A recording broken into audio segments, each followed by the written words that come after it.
मैं इस वक्त टीआरसी में हूँ और ये टीआरसी का रूम नंबर 123 है। रूम नंबर 123 है और इस रूम नंबर 123 के ऊपर ताला लगा हुआ है इस वक्त। और अगर मेरे कैमरामैन आपको दिखा पाएँ कि इस ताले के साथ साथ में अगर आप अंदर देखेंगे तो अंदर बल्ब जल रहा है। इसी रूम नंबर 123 में पत्रकार, वरिष्ठ पत्रकार अशोक पहलवान रहा करते थे। अशोक पहलवान से मेरी मुलाकात तब हुई जब मैं असेंबली कवर करने के लिए कश्मीर टाइम्स की तरफ से जम्मू कश्मीर लेजिस्लेटिव असेंबली जाया करता था। नौजवान था और वो कहते हैं खून में उबाल होता है, आप अक्सर अपने बड़ों की बात सुनते भी नहीं और मानते भी नहीं। लेकिन अशोक पहलवान एक ऐसे शख्स थे कि आप जब उनके साथ खड़े होते इतनी शफकत और मोहब्बत के साथ वो आपसे बात करते कि आप उनकी बात सुनने पर और मानने पर मजबूर हो जाते। जम्मू कश्मीर लेजिस्लेटिव असेंबली की गैलरीज में जब कहीं उनसे मुलाकात होती तो कभी इकनॉमिक सर्वे के ऊपर बात होती, कभी सवाल जवाब जो असेंबली के अंदर होते उनके ऊपर बातचीत होती। आज इस रूम नंबर 123 के ऊपर ताला है। अशोक पहलवान अब नहीं रहे। जो मेरे पास जानकारी है उसके मुताबिक अशोक पहलवान ने आज दिन में, टीआरसी के कर्मचारी बता रहे हैं कि उन्होंने लंच किया। लंच करने के बाद वो आराम कर रहे थे। उसके बाद 4 साढ़े 4 बजे के करीब वो बताते हैं कि हम उनको पानी देते हैं और हस्ब मामूल कभी कभी वो चाय भी पिया करते हैं। तो जब हम पानी देने के लिए मुलाजिम आया तो उसने इस दरवाजे को खटखटाया। दरवाजे अंदर से किसी ने जवाब नहीं दिया। बड़ी बार खटखटाया, जब किसी ने जवाब नहीं दिया तो उसने जाकर स्टाफ को कहा कि अंदर से कोई जवाब नहीं दे रहा।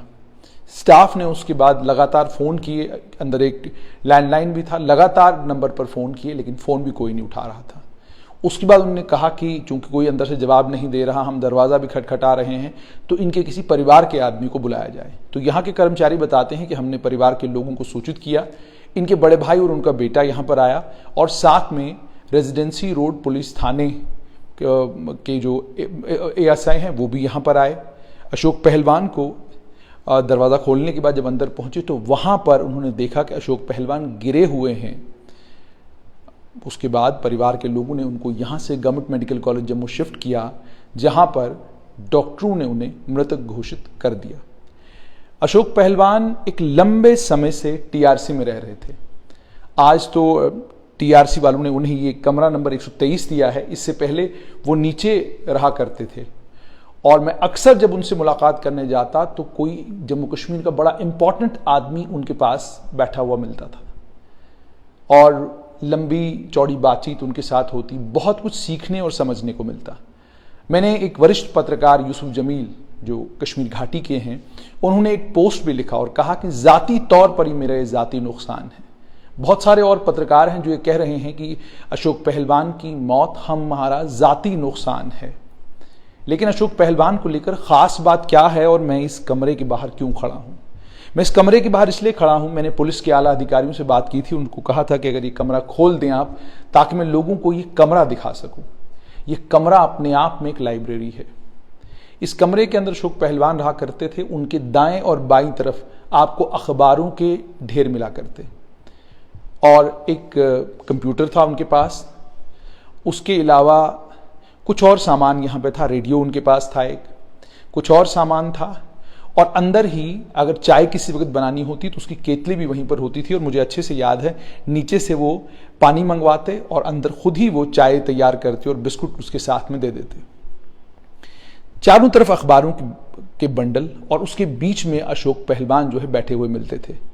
अपनी बायलाइंस के बारे में बात करते, अखबारों में क्या कुछ छप रहा है उसको लेकर बात करते और बताते कि दुनिया में क्या कुछ हो रहा है। ये इसी कमरे के अंदर होता था और इस कमरे में सिवाय अखबारों के कागजों की आपको और कुछ भी नहीं मिलता। जिस वक्त मैं यहाँ आया करता था, अशोक पहलवान पिछले काफ़ी समय से बाहर आने जाने में उनको दिक्कत थी।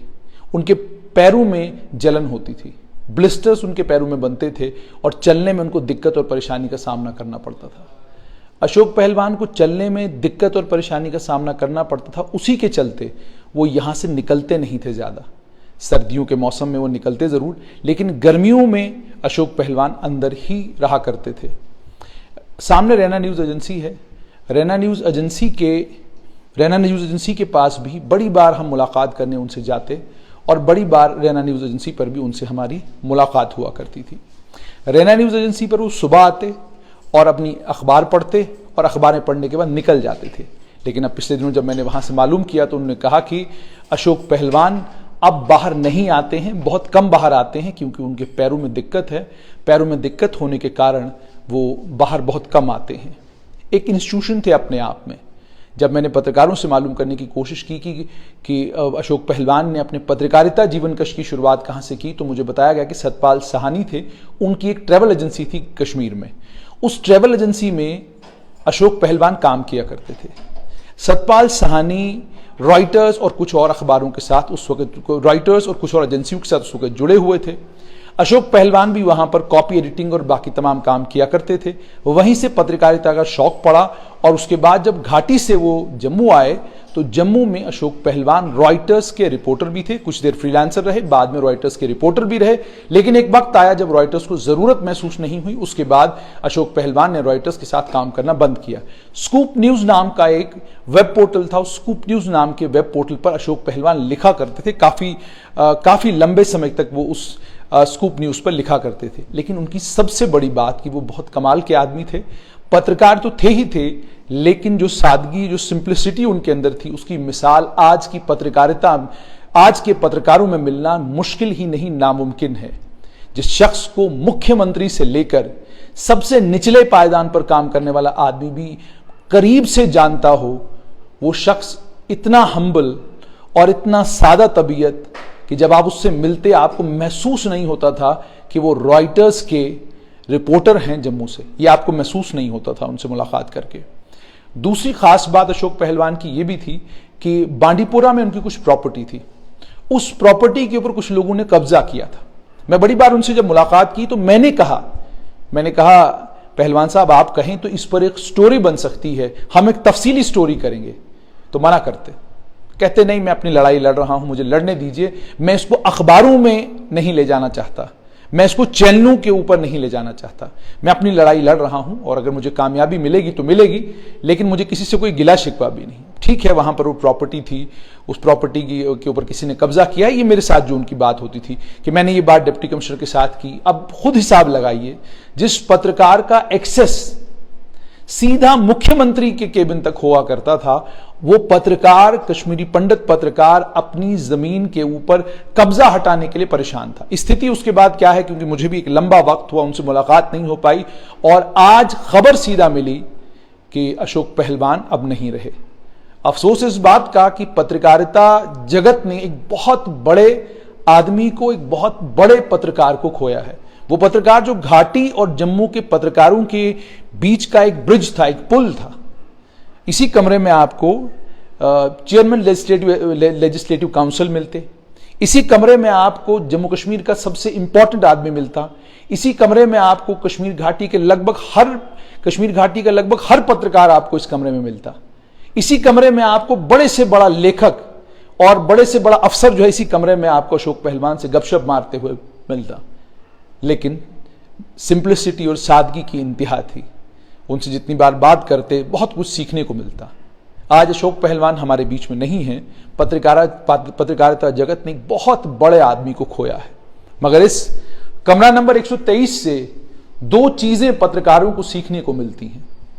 अगर ईमानदारी आपके काम में है तो यकीन मानिए, आपके पास एक कमरा हो या आधा कमरा हो, दुनिया आपको पहचानती है, दुनिया आपका सम्मान भी करती है, दुनिया आपको प्यार भी करती है। वो सारे लोग जो अशोक पहलवान को जाती तौर पर जानते हैं आज दुखी हैं, परेशान हैं।